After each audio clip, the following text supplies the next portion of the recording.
Hello guys, మనం ఇవాళ 2-3 days ఉండే నిలువ నిమ్మకాయ పచ్చడి పెట్టుకుందామా. ముందుగా ఆయిల్ పోసుకొని దాంట్లోకి జీలకర్ర ఆవాలు కూడా యాడ్ చేసుకోవాలి. తర్వాత గార్లిక్ దంచుకోవాలి. గార్లిక్ యాడ్ చేయండి దాంట్లోకి.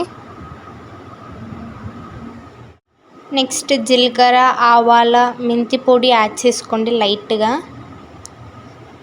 ఫైనల్లీ కారం యాడ్ చేయండి.